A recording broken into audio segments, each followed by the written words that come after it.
اسلام آباد امن مذاکرات کے لیے وقت کی تصدیق سے متعلق ایران کے باضابطہ جواب کا انتظار ہے۔ امریکہ ایران مذاکرات کے دوسرے دور سے متعلق وفاقی وزیر اطلاعات کا اہم بیان، کہا پاکستان بطور ثالث ایرانیوں کے ساتھ مسلسل رابطے میں ہے۔ پاکستان سفارتکاری اور مذاکرات کی راہ پر گامزن ہے۔ ایران کا 2 ہفتے کی جنگ بندی کے خاتمے سے قبل مذاکرات میں شرکت کا فیصلہ اہم ہے۔ شاید سیز فائر میں توسیع کی نوبت ہی نہ آئے اور ڈیل ہو جائے۔ معاملات طے ہیں اور کوئی چوائس نہیں، فریقین بیٹھیں گے تو ڈیل ہو جائے گی۔ ایران اس وقت جس نہج پر ہے اسے معاہدہ کرنا ہی پڑے گا۔ معاہدہ نہ ہوا تو ایران پر دوبارہ بمباری کریں گے۔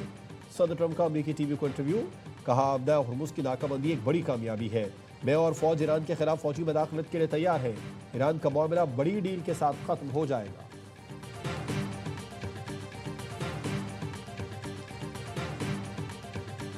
اور اسلام آباد کے ریڈ زون میں سیکیورٹی ہائی الرٹ، تمام دفاتر کل بھی بند رہیں گے۔ کابینہ ڈویژن کی جانب سے نوٹیفیکیشن جاری، جس کے مطابق ریڈ زون میں کل تمام وزارتیں، ڈویژنز اور وفاقی دفاتر بند رہیں گے۔ تمام وفاقی افسران اور ورکرز کو ورک فرام ہوم کے احکامات جاری کر دیے گئے۔ ایران نے اپنا جہاز تحویل میں لینے کا معاملہ اقوام متحدہ میں اٹھا دیا۔ سیکریٹری جنرل اینٹونیو گوترس کے ساتھ بین الاقوامی بحری تنظیم کو بھی خط لکھ دیا۔ ایرانی وزارت خارجہ نے لکھا، امریکی عمل غیر قانونی اور مجرمانہ ہے، اس سے بین الاقوامی قوانین اور جنگ بندی کی خلاف ورزی ہوئی ہے، جس کے خطرناک نتائج برآمد ہو سکتے ہیں۔ اقوام متحدہ کے سیکریٹری جنرل اینٹونیو گوترس نے آبنائے ہرمز کو ہر طرح کی جہازرانی کے لیے کھولنے کا مطالبہ کر دیا۔ چین کا کہنا ہے، امید ہے آبنائے ہرمز جلد معمول پر آ جائے گی۔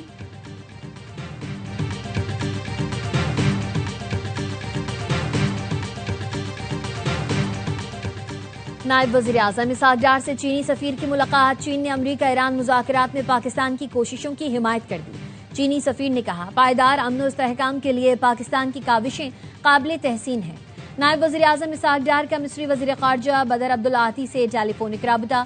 ترجمان دفتر خارجہ کے مطابق وزرائے خارجہ نے مذاکرات کے ذریعے مسائل کے حل اور کشیدگی کم کرنے کی ضرورت پر زور دیا۔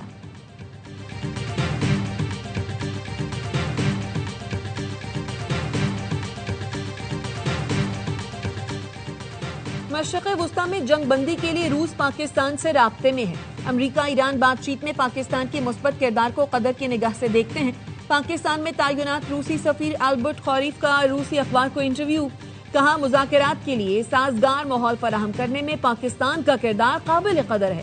توقع ہے فریقین ذمہ داری دکھاتے ہوئے طویل المدتی معاہدے پر متفق ہوں گے۔ روس امریکہ اور ایران کے درمیان تصفیے کے لیے کوششوں کی حمایت جاری رکھے گا۔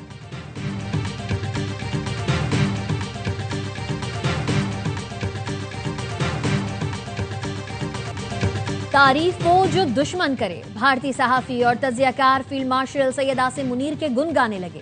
کہتے ہیں کسی ملک کے فوجی سربراہ کو پہلی بار ڈپلومیسی کرتے دیکھا ہے۔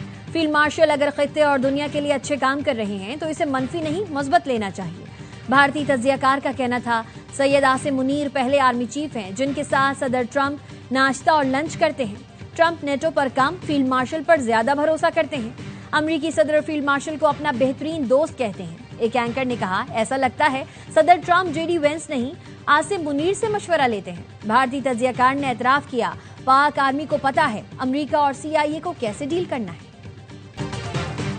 قطری وزیر اعظم اور رومانی وزیر خارجہ کے درمیان ٹیلی فونک رابطہ، مشرق وسطی کی صورتحال پر تبادلہ خیال۔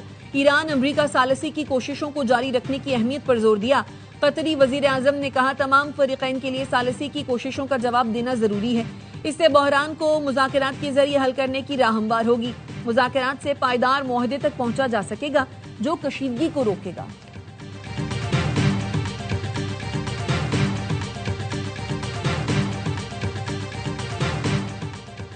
اسرائیل اور لبنان کے درمیان براہ راست مذاکرات کا دوسرا دور جمعرات کو واشنگٹن میں ہوگا۔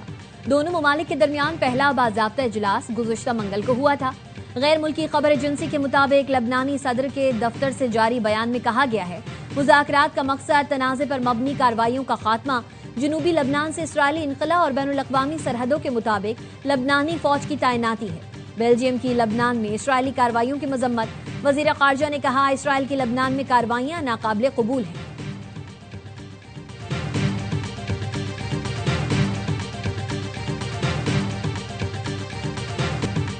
امریکی کانگریس میں سابق فوجی اہلکاروں اور ان کے خاندانوں کے افراد کا ایران جنگ کے خلاف احتجاج، کیپٹل ہل پر دھرنا دے دیا، ایران جنگ کے خاتمے کے بینرز بھی آویزاں کیے، مظاہرین نے پرچم طے کرنے کی تقریب بھی منعقد کی جس کا مقصد اس تنازع میں ہلاک ہونے والے 13 امریکی فوجیوں کو خراج عقیدت پیش کرنا تھا۔ مظاہرے میں معذور افراد بھی شامل تھے جنہیں حراست میں لیا گیا۔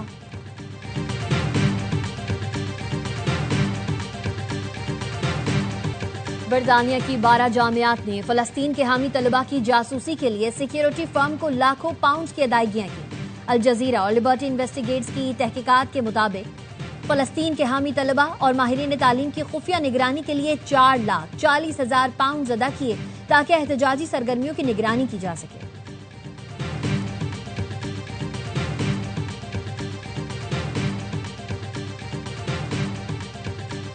بین الاقوامی منڈی میں خام تیل کی قیمتوں میں کمی، لندن برنٹ خام تیل کی قیمت 0.73% کمی سے $94.78 فی بیرل ہو گئی۔ ویسٹ ٹیکسس خام تیل 0.93% سستا، قیمت $86.61 فی بیرل پر آ گئی۔ بین الاقوامی توانائی ایجنسی کے سربراہ کا کہنا ہے توانائی کا حالیہ بحران تاریخ کا سب سے بڑا بحران بن گیا ہے۔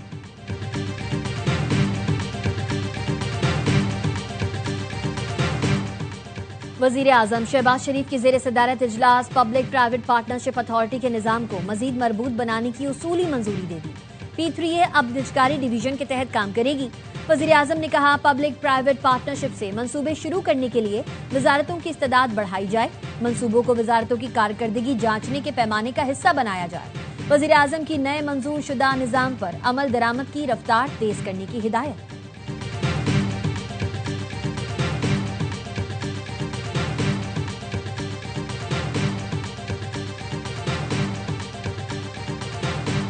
پاکستان کی فضائی حدود بھارتی طیاروں کے لیے بدستور بند رہے گی۔ PAA نے نوٹم جاری کر دیا۔ پابندی 24 مئی 2026 کے صبح 4:59 تک برقرار رہے گی۔ پاکستان نے گزشتہ سال اپریل میں بھارتی طیاروں کے پاکستانی فضائی حدود کے استعمال پر پابندی لگائی تھی۔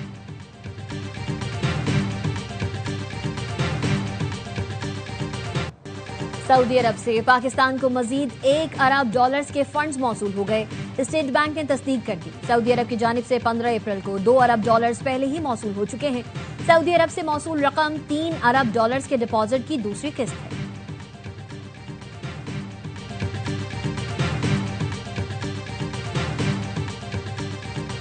حکومت کا عالمی مارکیٹ میں $25 کروڑ مالیت کی مزید یورو بانڈز جاری کرنے کا فیصلہ۔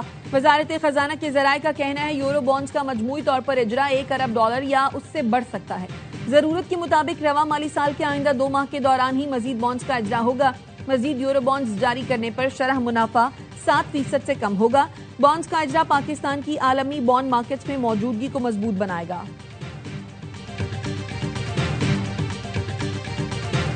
معیشت اور گورننس میں بہتری کے لیے پاکستان اور IMF کے درمیان نئے اسٹرکچرل اہداف مقرر۔ ذرائع کے مطابق 1 سال کے دوران مختلف شعبوں میں اصلاحات کرنا ہوں گی جو مرحلہ وار نافذ کی جائیں گی۔ بذریعہ ٹیکس اصلاحات پاکستان عالمی معیار کے مطابق ٹیکس نظام کو بہتر بنائے گا۔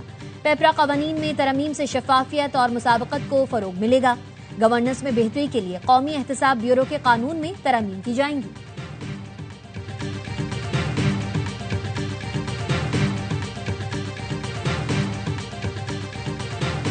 الیکشن کمیشن نے مراد سعید کی سینٹ کی خالی نشست پر ضمنی الیکشن معطل کر دیے۔ KP کے رکن اسمبلی جلال خان کی درخواست پر الیکشن روکنے کا حکم۔ درخواست میں سینٹ کی نشست پر الیکشن سے پہلے آئینی ابہام دور کرنے کی استدعا کی گئی تھی۔ ضمنی انتخاب 23 اپریل کو شیڈول تھا۔ الیکشن کمیشن میں آئندہ سماعت 7 مئی کو مقرر۔ فریقین کو نوٹس جاری۔